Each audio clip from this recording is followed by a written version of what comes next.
Poslušate 8. epizodo Frankloskopa. Podcast, v katerem Peter Frankl, časnik Finance, iz izkušenih sogovornikov izvleče še več.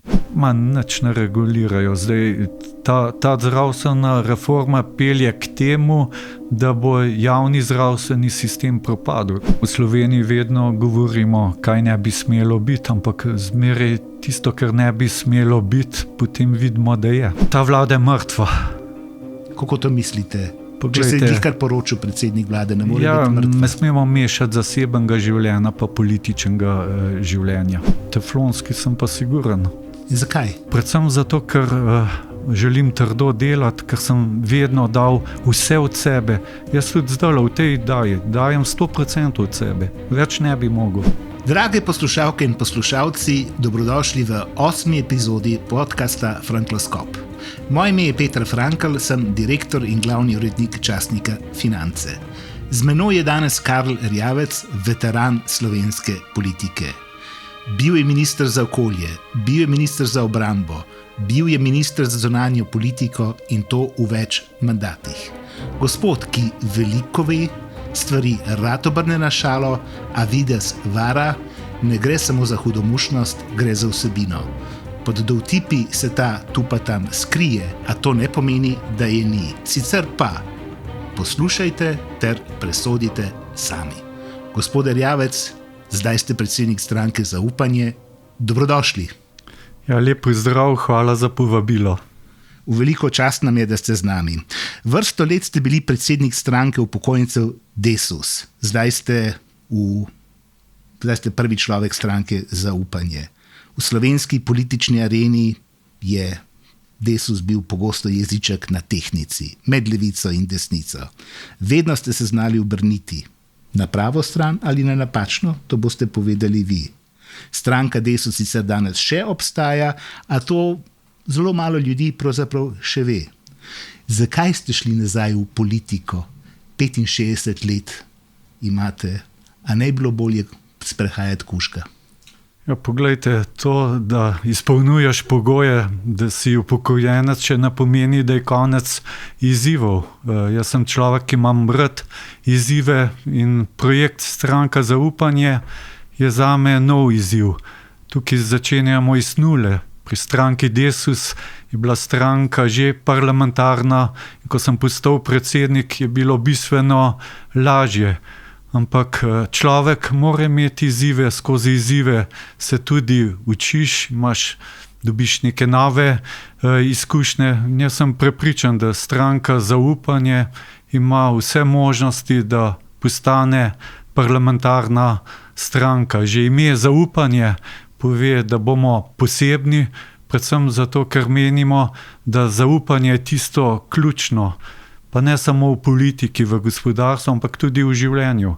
V življenju, če ni zaupanja med prijatelji, ne more biti dobrega prijateljstva. V gospodarstvu enako. Pogodba je pogodba, papir je papir, ampak dober posel naredi tudi zaupanje. Beseda in tudi beseda.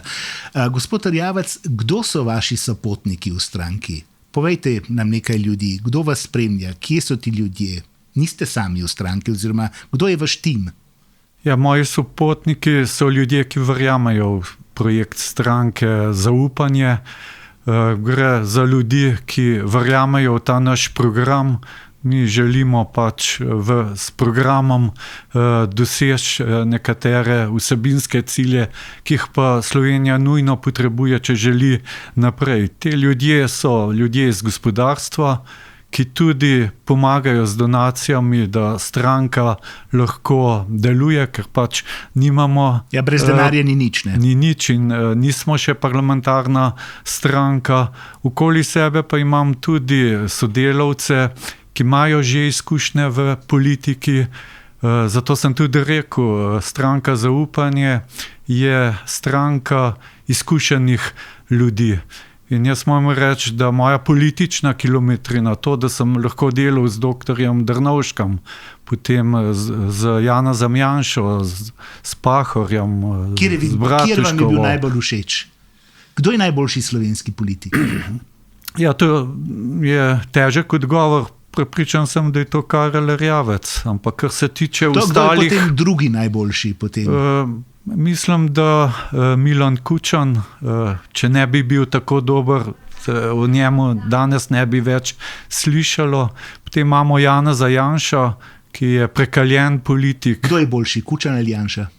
Mislim, da sta si kar enakovredna. Kaj pa Drnovšek, pokojni predsednik oziroma predsednik vlade? Doktor Drnovšek je pa bila ena velika avtoriteta, imel je jasno vizijo, jasne cilje. Res pa je, da je takrat Slovenija želela v Evropsko unijo, v Zvezo NATO, v OECD in smo vse parlamentarne stranke težili k temu cilju. S katerim od teh ljudi bi šli oziroma ste šli najraje na pijačo? Tega se ne spominjam.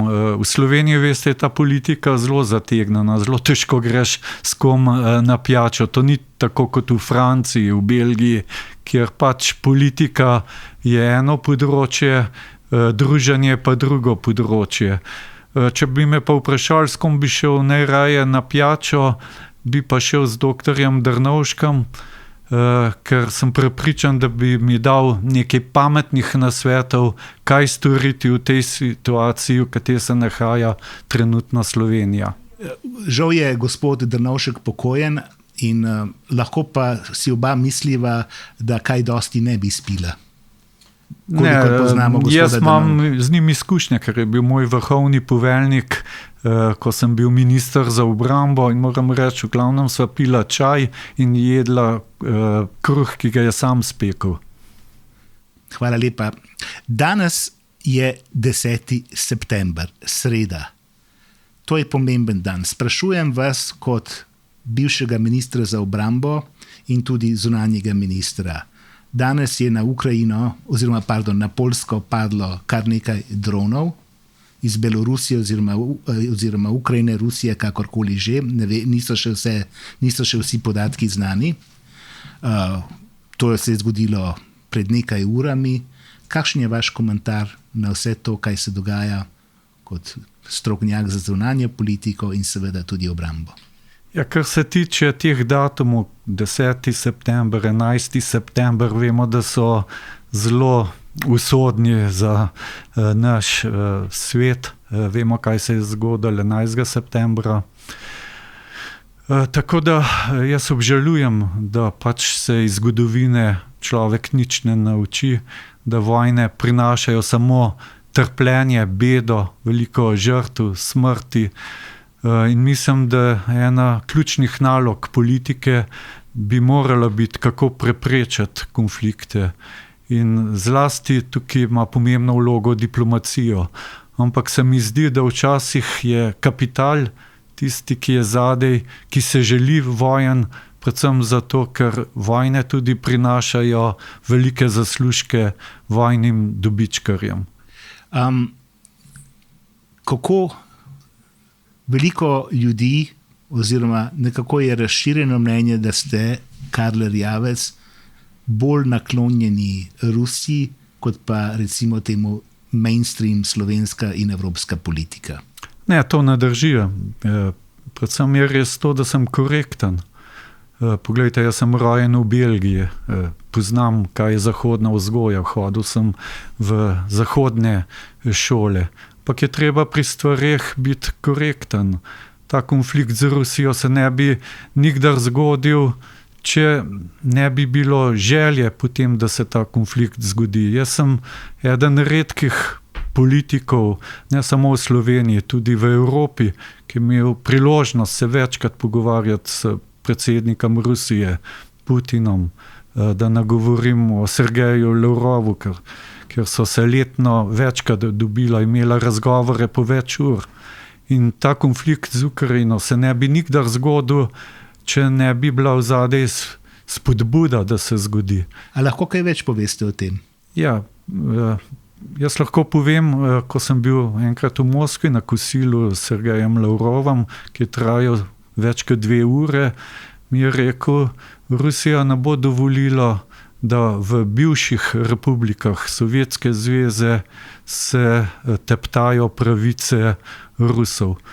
In je rekel, če pač ne bo drugače, bo Rusija pač ukrepala. In to mi je rekel, da naj povem v Bruslju, in ko sem v Bruslju kot zunanji minister poročal o tem obisku v Moskvi. Kdaj je to bilo? To je bilo tam 2013, 2012, v začetku mojega mandata. Hočem reči, so se muzali, da češ se Rusija ne bo upala posredovati, ne bo upala tega koraka, to je ena zastarela bencinska črpalka. In tudi to, kar se dogaja v Estoniji, ko naprimer Rusi tam nimajo državljanstva, nimajo nobenih pravic, ne pravice uporabe ruskega jezika. To so točke, kjer se lahko ta konflikt zaostruje. K sreči pa imamo zdaj Trumpa, ki drugače gleda na ta konflikt med Ukrajino in pa Rusijo. In upam, da bo on prispeval k temu, da se bo tukaj dosegel mir, ker vojna v Ukrajini najbolj škoduje Evropi. Poglejte, kam je prišlo naše gospodarstvo. Nimamo poceni energentov, naši energenti so najdražji. Kako naj bo Evropska unija konkurenčna? Kako naj bo Evropska unija globalna sila? In v interesu vseh bi moral biti mir v Ukrajini. Vendar se bojim, da nekatere zahodne države izkoriščajo ta konflikt tudi za potrebe notranje politike. Tudi v Sloveniji je podobna zgodba, čeprav moram reči, da obžalujem, da naprimer slovenska vlada ima izjemno trda stališča do Rusije. Mi nismo neka velesila, ki bi lahko imela tako trda stališča. Ne vem, kaj bo potem, ko se bojo odnosi med Rusijo in Ukrajino in ZDA in Kitajsko, Indijo uredili, kdo bo šel v Moskvo? Povejte vi ste bili zunanji minister in o tem veliko veste. Ja, jaz imam dobre povezave, tudi v Moskvi sem vprašal, kako bo, ko bo mir. Pa bo prišel predsednik slovenske vlade v Moskvo. Bodo posle ali ne bodo? Kdaj ste to bili v Moskvi? Ne, prav imam dobre povezave in vem, kaj se dogaja. V Moskvi sem bil nazadnje kot zunanji minister. Ampak hočem to povedati, mi bomo prijazni do bodočega predsednika vlade ali pa aktualnega, če bo v tem času mir. Pa kakšnih poslov pa verjetno ni za pričakovati, zato ker je Slovenija bila precej žaljiva, ko je šlo za ruska stališča. Če boste prišli v parlament, stranko Zaupanje, in če bo slučajno spet jeziček na tehtnici, gotovo boste kandidirali kje za ministra. Katero ministrstvo bi si pa želeli? Najraje tisto ministrstvo, ki bi imelo pristojnost, da se ukvarja z gospodarsko diplomacijo. Mislim, da bo v Sloveniji nastopil velik problem.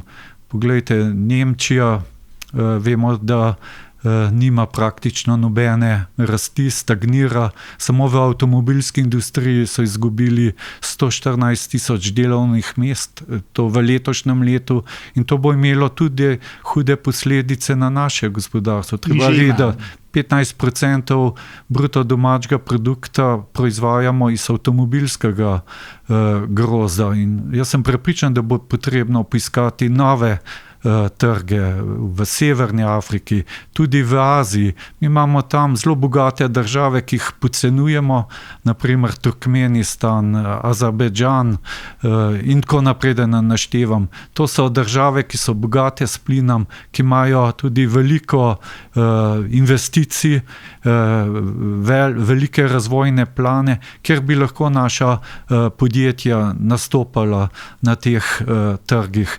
In ta zadeva me najbolj zanima. Ne nazadnje je tukaj tudi Indija, recimo. V Indiji, da ne govorimo.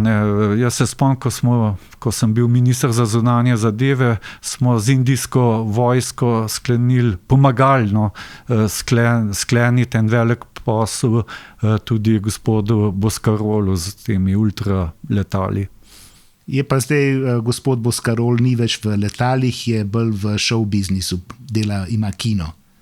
Ja, poglejte, to je očitno njegov nov življenjski izziv. Moj je vedno politika, mislil sem, da imam še kakšne druge izzive, da sem posvetil, slikarstvu, ker to sem želel študirati, ko sem bil mlad, pa me oče ni pustil, ker je rekel, da to ni poklic. Tako da pač človek ima pravico, da se skozi življenje tudi spreminja, da spreminja svoje ambicije, da spreminja svoje zanimanje za določene... Ampak vi tega ne počnete. Ne, vi ste zvest politiki in vedno boste zvest. Jaz sem zaljubljen v politiko, očitno. Poglejte, jaz sem bil mnenja, da se nikdar ne bom vrnil.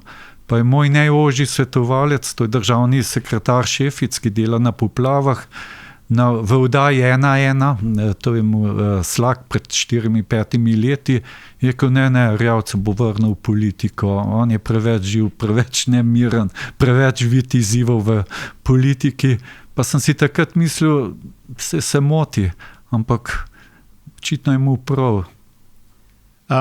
Ko govorite o politiki, ste tudi politični analitik, vsak, ki je bil kdaj v politiki, je tudi analitik.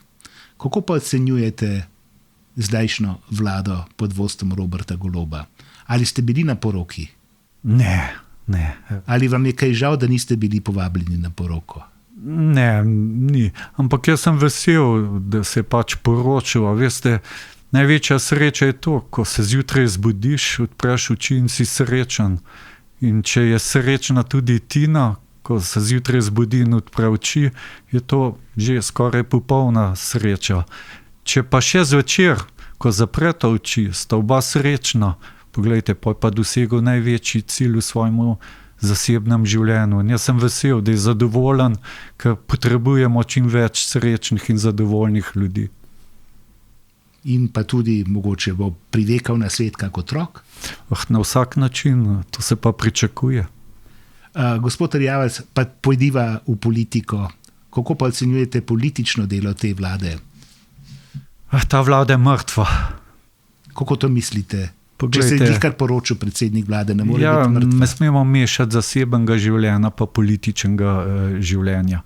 Jaz sem vesel, da je predsednik vlade srečen v zasebnem življenju, to je tudi sam povedal.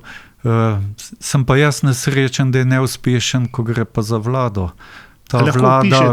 Izvolite. Glejte, ta vlada govori o reformah, ampak nobene resne reforme ni izpeljala. Če pogledamo plačno reformo, samo dodatno obremenjuje proračun, ampak zaradi te plačne reforme ne bomo dobili več medicinskih sester, več negovalk, ampak so si samo določene strukture popravile plače od ministrov naprej. Če pogledamo zdravstveno reformo, to ni nobena reforma. Ne moš ti reformo narediti, če nimaš zraven izvajalcev, zdravnikov, ki štrajkajo, stavkajo že skoraj 2 leti. Ampak po nekaterih anketah smo pa Slovenci vendar zelo srečni zdaj.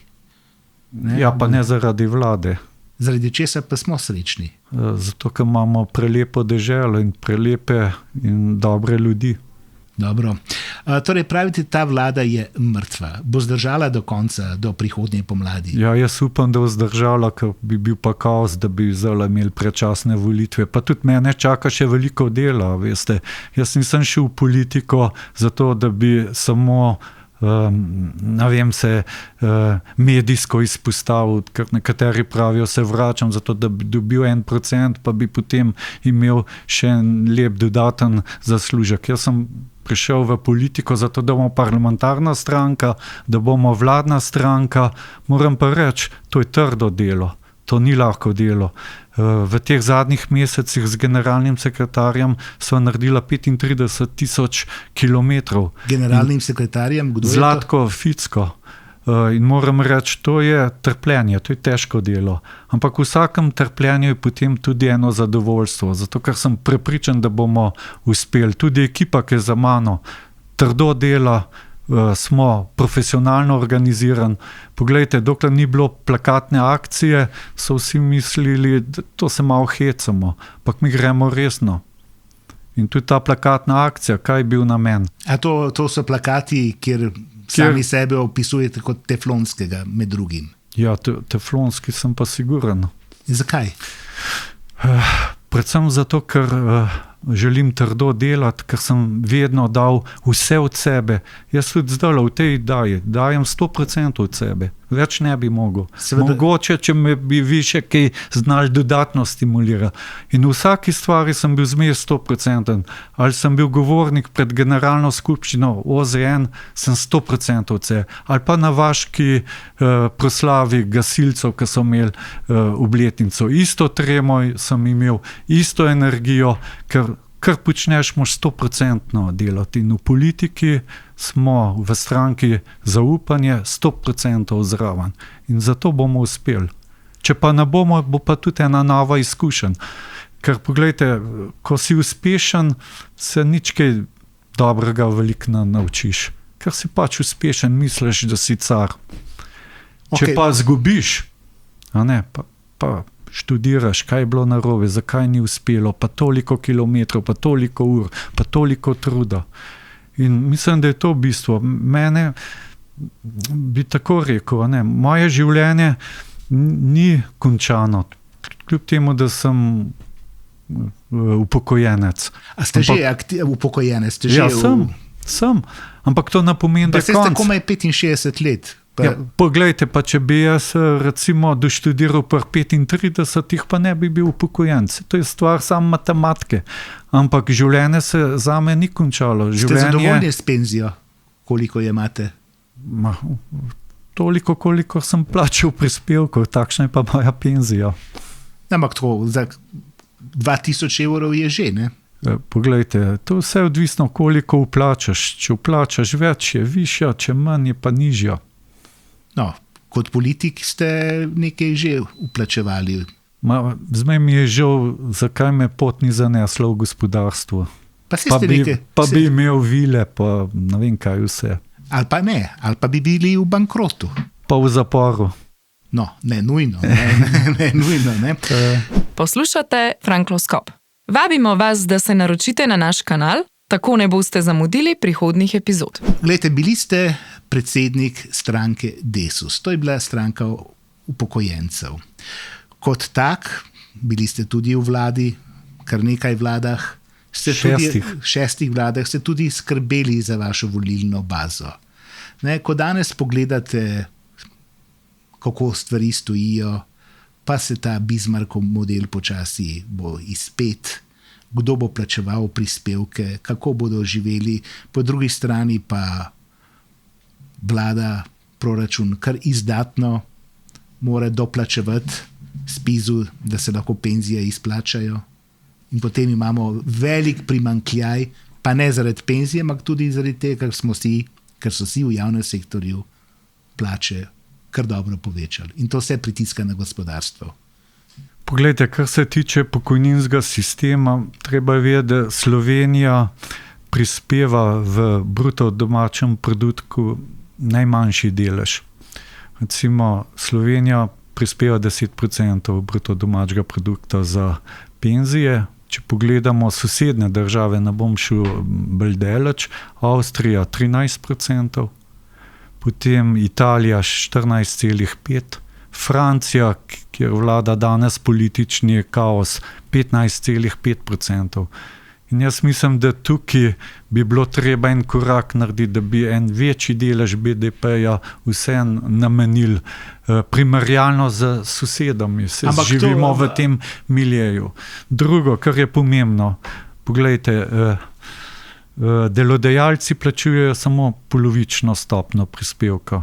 Mi delojemalci plačujemo 15%, delodajalci 8%. Pa nima nič proti. To je Drnovšek takrat uvedel, ker je dobrohotno hotel pomagati gospodarstvu, pri tem je pa tudi menil, da se bo več denarja nabral v proračunu iz dobrih gospodarskih rezultatov. In ne želim tega spreminjati, ampak hočem povedati, kje so še možnosti, da se karkoli naredi. Potem mi imamo primanjkljaj delovnih mest. Sedaj uvažamo, Filipince, Pakistance. Delavcev mislite? Delavce. Ja. A ne, pa nimam nič proti, če jih potrebujemo, naj to poteka na urejen način, ne na ilegalni. Tako, ko imamo te ilegalne migracije in tukaj v Ljubljani že vemo, kaj se dogaja od poskusov posilstv Evrope in tukaj bo treba nekaj narediti, kle treba mejo kontrolirati, absolutno. Ampak če se vrnem nazaj, zakaj ne bi te naše upokojence, ki so plačali prispevke, govorimo o pokojninskem zavarovanju, zakaj ne bi oni delali naprej in ohranili celo pokojnino? Plačali davke, prispevke za delo, ki ga upravlja. Pri tem je pa absurd, da jih vlada kliče. Se je vlada pozivala, pridite upokojene medicinske sestre, pridite upokojeni učitelji. Pa kdo bo prišel, če ti 60% kar vzamejo, kar odtegnejo? Pa zavarovanje je. To ni socialna pravica. Če bi bila socialna pravica, bi imeli vsi enako odmero. Povedal sem, plačujemo prispevke, nekaj smo plačali za to, da dobiš nazaj. Ali prav razumem, rekli ste, da ne bi spreminjali dejstev tega, da delojemalci plačujejo toliko, kolikor plačujejo. Vi delodajalcev ne bi bolj obremenjevali. Ne bi jim nabili dodatnih obveznosti. Mi moramo jih razbremeniti. Recimo, ne vem, tole z normiranci. To je bila dobra zgodba, ker smo s tem zmanjševali statistično tudi brezposelnost. Zdaj je vlada šla zaostriti te pogoje, ne vem kaj. Jaz predlagam pavšal za podjetnike, za DOO.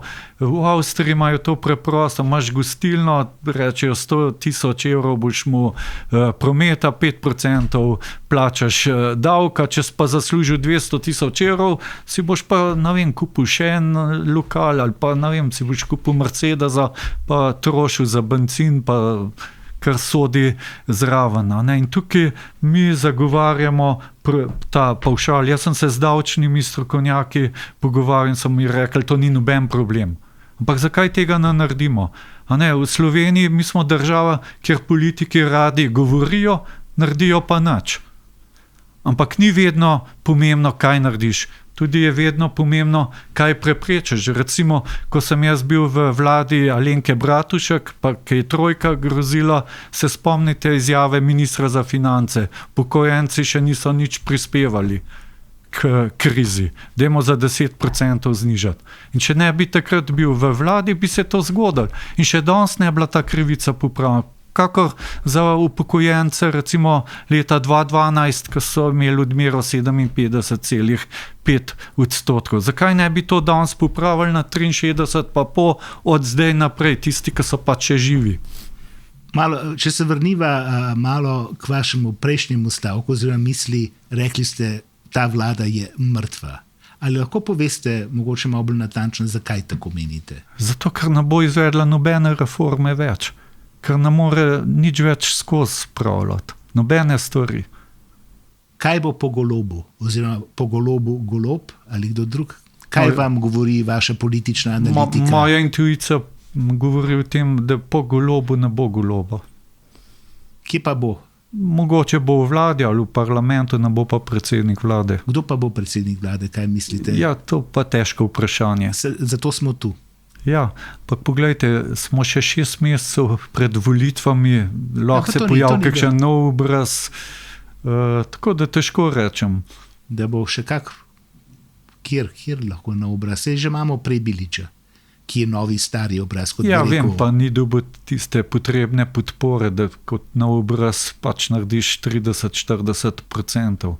Kakšne potrebne podpore? A to je, mislite? Ja, od stricev iz ozadja do centrov moči, vse to je jasno. Kako je pa lahko Golob dobil 40%? Res, da mu je zelo pomagal Janez Janša s svojo neprijazno politiko do državljanov. Ampak v tem trenutku ta formula ne bo uspešna. Zato, ker je na vladi levi pol, zato, ker je na vladi Golob in nihče ne more, nobena stranka ne bo dobila 40%. Tudi novi obraz ne. Se spomnite, ko je bil predsednik vlade Šarc, on je dobil 13,5%, ko je nastopil po vladi Mira Cerarja. Tako da ta politična situacija v Sloveniji bo zelo komplicirana.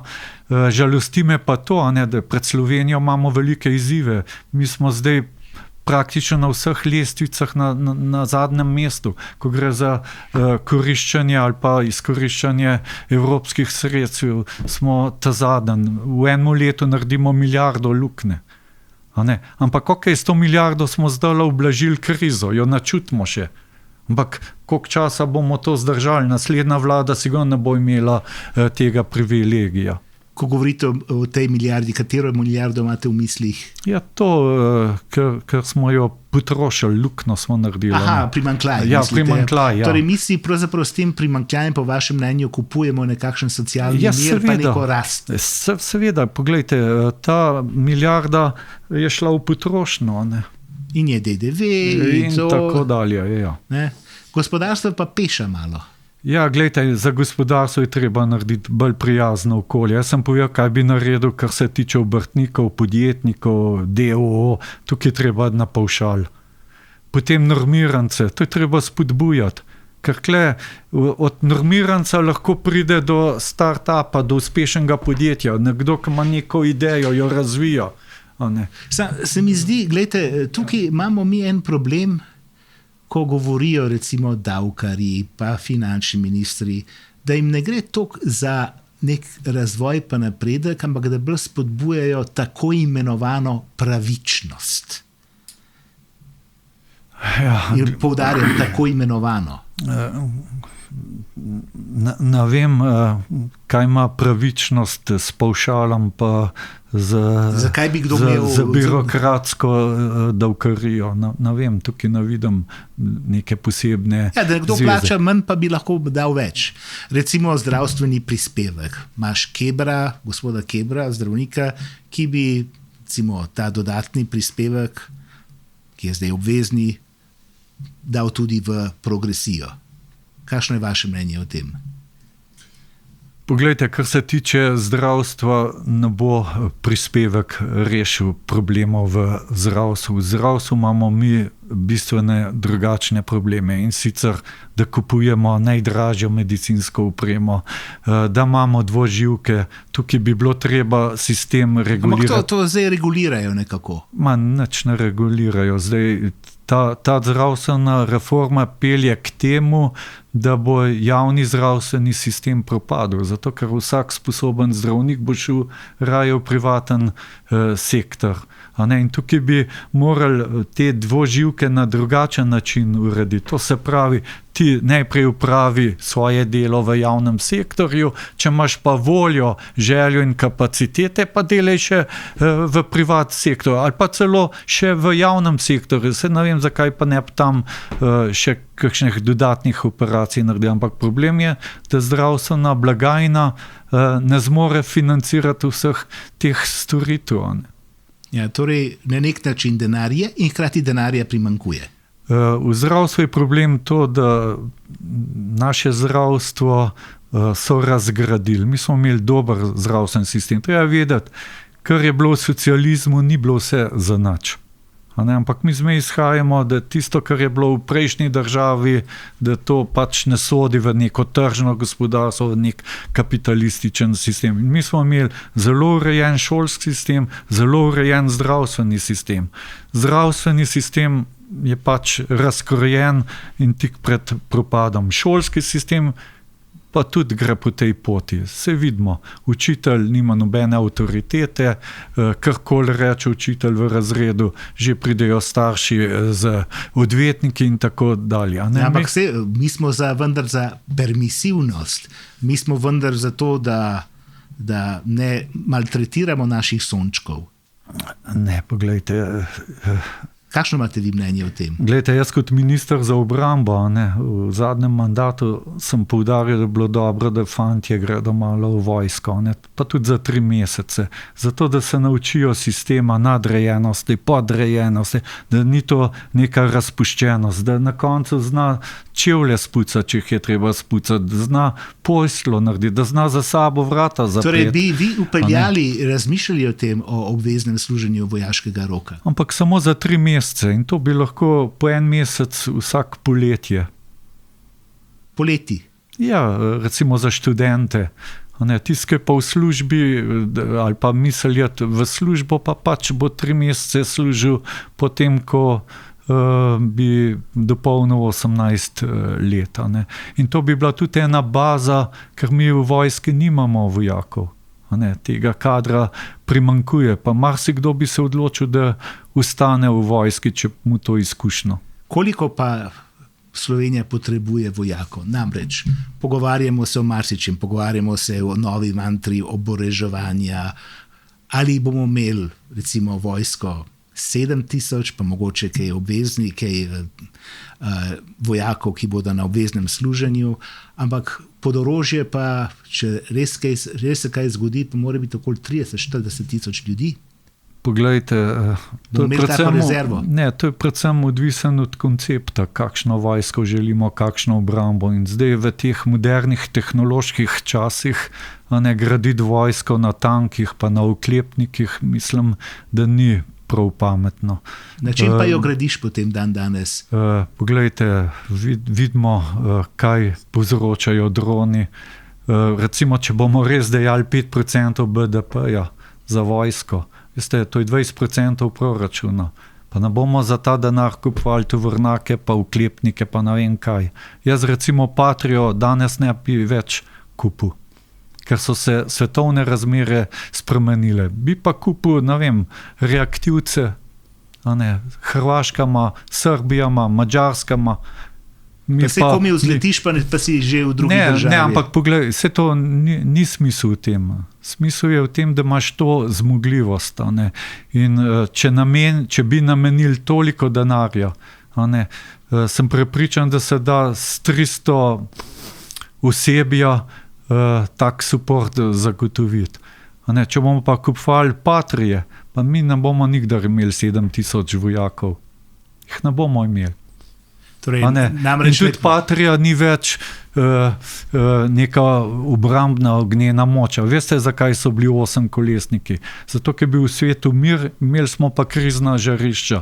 In to je bilo oklepno vozilo, ki je nudilo dovolj zaščite vojakom, če zapeljo na mino, imel tudi dovolj ognjene moči, recimo izraelski Spike. Golob je rekel, da je embargo na izraelsko orožje, pa mi bomo še naprej veselo kupovali Spike, tako da tam edin še petarde mogoče, da nam smeli izraelskih kupiti, vse drugo bo pa dovoljen, če želimo pač to oborožitev izpeljati do konca. Ampak, če prav razumem, se del evropskega gospodarstva vidi v tem, da bo proizvajal orožje, recimo tisti, ki so se ukvarjali recimo veliko z avtomobilsko industrijo, da bojo delali malo več za obrambno industrijo. V Sloveniji bomo imeli neke vrste obrambni holding, ki ga snuje Žiga Debeljak. Ja. Kaj je s tem obrambnim holdingom, bivši zunanji oziroma obrambni minister? Glejte, ta obrambni holding je bypass varianta. Bypass česa? Bypass vis-a-vis državnemu organu Ministrstva za obrambo. Ministrstvo za obrambo je državni organ in kot državni organ je zavezan vrsta različnim nadzorom. Od parlamentarnega, revizija, računsko sodišče. Če bomo imeli pa holding, pa to poslovni objekt. In vse to odpade. In to je leglo potem korupcije. Ampak vse so nam povedali, da vendar korupcije tukaj ne bi smelo biti. To so odgovorni rekli, od predsednika vlade do... Se pravi, v Sloveniji vedno govorimo, kaj ne bi smelo biti, ampak zmeraj tisto, kar ne bi smelo biti, potem vidimo, da je. Zdaj pa glede tistega dela. Nemčija seveda favorizira zdaj to vojaško industrijo. Razlog je predvsem zato, ker avtomobilska industrija se je znašla v hudi krizi, ker ta električna vozila nemška niso konkurenčna kitajskim in drugim državam, korejskim, da naštevam vseh držav, ki izdelujejo električna vozila, in zdaj mislijo, da bodo ta primanjkljaj dobili nazaj preko te vojaške industrije. Ampak treba je vedeti, multiplikativnost vojaške industrije bistveno nižja od avtomobilske. Avto ga kupaš, treba bencin, servise, v nedeljo greš na izlet, nekaj poješ in tako naprej. Verjetno z oklepnikom ne greš na izlet, ga natankaš vsak dan. To je za primer vojne. Pa še to, kot rečeno, vprašanje v teh sodobnih tehnoloških časih, a je to dobro obrambno in učinkovito obrambno sredstvo. Jaz menim, da ne. Kako kot nekdanji zunanji minister ocenjujete delo našega zunanjega ministrstva danes? Recimo feministično zunanjo politiko. Poglejte, škoda besed. Jaz sem zelo razočaran, da je to edini doseg, ki ga imamo na področju zunanje politike, ta feminizem. Jaz mislim, da ženske niso prikrajšane, imajo enake možnosti, če želijo, vsaj v razvitem svetu. Pa mislim, da to sploh ne bi smela biti primarna naloga. Primarna naloga bi mogla biti gospodarska diplomacija, kako odpreti nove trge. Primarna naloga bi bilo, kako razvijati prijateljske odnose s čim več državam. Primarna naloga bi mogla biti ne zaostrovati tam, kjer so že konflikti. Tudi ne vem, zakaj moramo, ko gre za konflikt med Ukrajino in Rusijo, biti v prvi vrsti. Tudi glede Palestine, mi smo jo priznali, kar je v redu. Je genocid tam, tisti, ki trdijo, da ni genocida, so slepi, ali pa ne vem, če je nekdo umorjen na takšen način, kot dela Netanjahu, verjetno ni treba posebenega dokaznega postopka v vseh teh smrtih in žrtvah otrok, starejših, tako naprej. Tako da, kar se tiče zunanjih zadev, moram reči, da sem jaz kar razočaran. In tudi, če pogledamo obiske, tam obiskujemo neke države, s katerimi praktično nič nimamo. Kako pa gledate na Balkan, na Vučića, Dodika, vse to, kar se danes dogaja? Ja, to je kotu.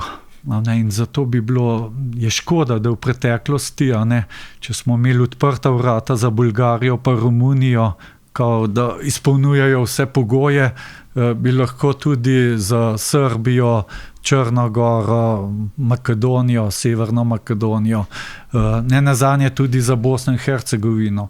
Nenormalno je, da imamo mi znotraj Evropske unije eno luknjo in seveda v teh zaostrenih razmerah, ko se tudi globalne sile spreminjajo in na novo pozicionirajo v takih točkah, kot je Zahodni Balkan, vsak vidi svoj interes, od Rusije, Turčije, arabskih držav, Saudska Arabija in tako naprej. In mislim, če bi jih prej sprejeli v Evropski uniji, bi marsikatera težava bila manjša. Jaz se spominjam časov, ko sem bil zunanji minister. Srbi so želeli v Evropsko unijo, ampak tokrat so dobili klofuto, da danes si pa ne želijo več. In tudi Evropska unija danes ali pa leta 2008, 2009, 2010 je druga zgodba. Takrat so se vsi želeli v Evropsko unijo. Danes pa vidimo, da ta Bruselj je povsem razglašen, da nima neke enotne politike, da so delitve večje kot kdarkoli so bile. Je pa res problem v tem, da Evropska unija je bila narejena za mirne, za stabilne čase. In kdaj je začela razpadati ali pa se razkrajati Evropska unija? Tisti moment, ko smo imeli finančno krizo. Takrat se je začela drugačna zgodba Bruslja. Zato, ker institucije, zakonodaja, vse pravne norme so bile narejene za neko idealno situacijo. Torej nimate zelo visokega mnenja recimo o predsednici komisije Ursuli von der Leyen? Veste, da ne. Zakaj ne? Ja, poglejte, tam bi mi rabili močnega predsednika, ampak zmes je gledali, da smo v Bruslju pošiljali šibke ljudi, zato da so države ohranjali čim več svoje suverenosti, da so lahko skozi Bruselj uresničevali svoje parcialne interese. Zakaj ni Angela Merkel predsednica komisije? Ona je bila najmočnejša državnica. Ja, in če bi EU bila res neka močna organizacija, bi tam videli take ljudi, a ne? Pa saj Ala je- De Gaulle, ala, ne vem. Ampak Angela Merkel, ko je danes gledal skozi nemške oči, recimo, ko gledaš njeno vlogo nazaj, pa tudi druge oči, ne nujno samo nemške, bi rekel, da je bila njena vloga sicer tudi kje pozitivna, ampak veliko tudi negativnega. Ja, Pa da ni ne- bila močna političarka. Ne, bila je močna, ne, pa Kohl je tudi močen, pa Kennedy. Ampak ko mi pogledamo neko politično kariero, zmeraj najdeš napake. Vse človek, ki dela, mora delati napake. Drugače pa, ne vem, super človek. Teh pa ni. A ne, dajte mi povedati za enega politika svetovnega kova, ki je brez napak. Od Napoleona naprej, pa naprimer do Gaulla, do, ne vem, Reagana, Trump. A ne, to je normalno, se to je življenje, a vi živite brez napak. Ne, jaz živim z veliko A ne? napakami. In politika je samo odsev življenja. Pa povejte tako, če bi zbirali med Reaganom in Trumpom. Kaj ste bolj Reagan ali bolj Trump? Poglejte, jaz se s preteklostjo ne želim preveč ukvarjati. Človek mora živeti za ta trenutek. In v tem trenutku, če bi Trump dosegel mir v Ukrajini, Pa ga očitno ne bo. ne vemo še, a bo dosegel, ali ne, ampak dela v tej smeri. Ker v Bidenovi administraciji, pa v administraciji Obame se je delal v pospeševanju tega konflikta, v poglabljanje tega konflikta. Veste, Trump ima druge probleme. On se ukvarja že danes s Kitajsko, kaj bo tam. In ta konflikt Ukrajina-Rusija njemu nič kaj dosti ne pomeni v globalnem smislu. In tudi z Rusi. Mislite, da je bila ta srečanja v Aljaski slučajno? Zato, ker je bila nekoč Alaska, ruska pa prodana za, mislim, $20 milijonov. Ne, zato, ker Arktika bo slej ko prej zelo pomemben del sveta, kjer so drage kovine. In tukaj se bodo pač nekateri ta interesna področja si razdelili. ZDA, Kitajska, Rusija, Kanadi je že povedal Trump. Če ne boste poslušani, je rekel, da bo združil Kanado in ZDA. Veste, kakšne besede izgledajo zelo smešne in nemogoče, ampak vsaka njegova beseda ima tudi neko ozadje. Enako je z Grenlandijo, enako je s panamskim prekopom. Torej, vi bolj pozitivno gledate na Trumpa, kot pa negativno. Poglejte, vsak politik ima tudi vrsto političnih napak in tudi določene stvari ne sprejemaš, ampak če bi mu uspelo, da se doseže mir in da se uredijo te globalne pozicije, potem je nekaj naredil. A ne, Obama je dobil Nobelovo nagrado za mir, še prej je nastopil mandat, ampak a si jo je zaslužil. Dajte mi povedati, kaj pa naredil Obama? On je dobil na up je dobil. Na up, a ne. Ne pa pričakovati, da bo pa en predsednik, pa naj bo to Trump, Putin ali pa Nataša Pirc Musar, idealna, da bomo rekli, evo, to je pa Superman. A ste zadovoljni z Natašo Pirc Musar? Pa pogledaj, se ona nima nobenih pristojnosti in to je škoda. Jaz, če bi imel 2/3 večino, da bi lahko ustavo spreminjal, bi dal predsedniku več pristojnosti. Zlasti, da on lahko imenuje guvernerja in gre v državni zbor samo po mnenje. In če mu tam rečejo, ta guverner ni dober, je njena odgovornost, če ga imenuje. Enako za ustavne sodnike, enako za vse te funkcionarje. Ne pa, da smo zdaj v neki institucionalni krizi. In to ni hec. Ko država pride v neko institucionalno krizo, hitro pride lahko do političnega kaosa. Ali vidite vi prihodnjo slovensko vlado in govoriva v slovenskem razumevanju levo-desno? Ali jo vidite vlado bolj levo ali bolj desno? Ja, obe opcije sta odprte. Zelo bo odvisno, kako bodo uspešne male stranke. A bo Janša naslednji predsednik vlade? Janša bo gotovo zmagal te volitve in gotovo mu bo predsednica dala mandat, da oblikuje vlado. A bo oblikoval vlado ali jo ne bo, to pa mislim, da je vprašanje za $1 milijon. Spoštovani gospod Erjavec, najlepša hvala za pogovor. Želim vam tudi, da boste srečni, tako kot predsednik vlade, čim več sreče. Saj ste srečni, ne? Sem srečen. Hvala lepa. Zlasti po tem intervjuju. Hvala. Poslušali ste 8. epizodo Frankloskopa. Vabimo vas, da se naročite na naš kanal, tako ne boste zamudili prihodnjih epizod.